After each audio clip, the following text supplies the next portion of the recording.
Bismillahirrahmanirrahim. Assalamualaikum warahmatullahi wabarakatuh. Jumpa lagi dengan saya di Abil Maiwa Channel. Jadi teman-teman, channel ini adalah merupakan channel pendidikan tempat kita berbagi tentang aplikasi pendidikan Microsoft Office serta tips dan triks komputer. Jadi pada video kali ini kembali lagi admin akan mengupdate informasi terbaru terkait P3K. Di sini judulnya adalah begini cara Kemendikbudristek tuntaskan P3K guru. Dirjen GTK optimis rekrutmen 1 juta guru P3K tercapai. Ini caranya Bapak Ibu. Nah, jadi tentunya Kemendikbudristek itu punya strategi teman-teman ya. Bagaimana caranya menuntaskan P3K guru, dan di sini Dirjen GTK optimis bahwasanya rekrutmen 1 juta guru P3K itu bisa tercapai. Nah, kira-kira bagaimana caranya? Simak terus videonya. Jadi di sini dilansir di salah satu media elektronik yang cukup terkenal yaitu jpnn.com Jakarta. Di sini katakan bahwasanya Kementerian Pendidikan, Kebudayaan, Riset dan Teknologi Kemendikbudristek optimis bahwa program rekrutmen 1 juta guru P3K akan terrealisasi. Nah, jadi di sini menurut Kemendikbudristek sendiri bahwasanya optimistis bahwa program rekrutmen 1 juta guru P3K akan terrealisasi. Di sini pemerintah daerah diminta untuk mengajukan formasi P3K sebanyak-banyaknya. Jadi sebenarnya ini lagi-lagi desakan dari Kemendikbudristek kepada Pemda yang ada di seluruh Indonesia agar mengajukan formasi sebanyak-banyaknya, seperti itu ya. Jadi jangan sampai terulang lagi kasus di tahap pertama, kedua, ketiga di tahun 2021 itu Kemendikbud tidak mau lagi terulang di tahun 2022. Makanya mendesak kepada seluruh pemerintah daerah agar mengajukan formasi P3K sebanyak-banyaknya. Dan terkait anggaran itu sudah dijelaskan berulang kali oleh Kemendikbud bahwasanya anggarannya itu tersedia di dana alokasi umum, dan itu sudah dispesifikkan, sudah disiapkan teman-teman ya. Jadi itu langsung dari pusat ya. Jadi tidak usah lagi istilahnya khawatir terkait pendanaan atau anggaran untuk penggajian guru P3K. Ya, kita berdasarkan informasi yang ada di jpnn.com teman-teman ya, seperti itu. Kemudian kita lanjut lagi. Di sini Bapak Dirjen Guru Tenaga Kependidikan Kemendikbudristek Bapak Iwan Syahril itu beliau mengungkapkan bahwasanya Panselnas itu berupaya agar formasi yang tidak dibuka tahun ini sekitar 500.000 bisa dimaksimalkan pada seleksi P3K 2022.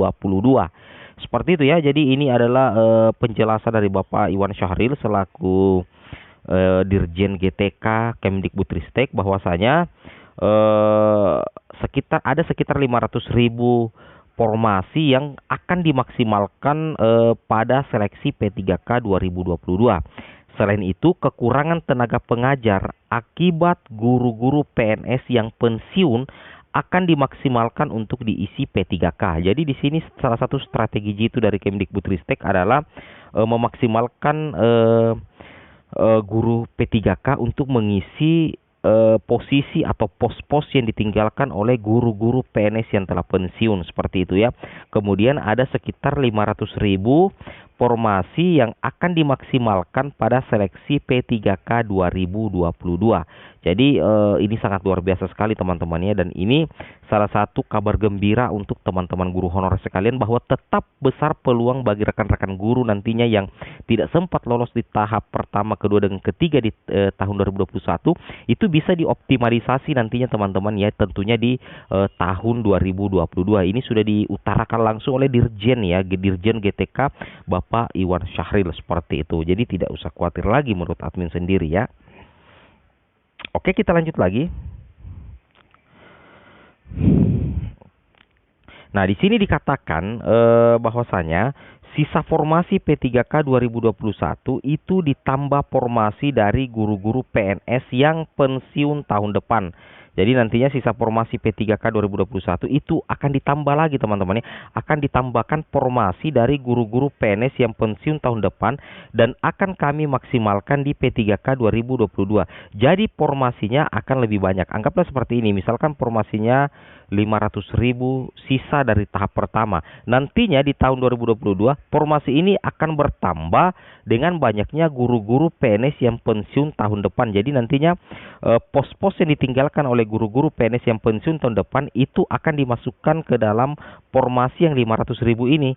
Jadi secara otomatis formasinya ini akan lebih banyak. Nah, formasinya ini akan bertambah lebih banyak. Ini langsung diutarakan oleh Bapak Dirjen Iwan Syahril Selasa 30 bulan 11 2021. Seperti itu ya. Jadi ini sangat luar biasa ya. Menurut admin pribadi ini sangat luar biasa. Dan tentunya ini membuka peluang emas bagi teman-teman guru honorer untuk lolos menjadi ASN P3K di tahun 2022 nantinya. Seperti itu. Kita lanjut lagi teman-teman ya.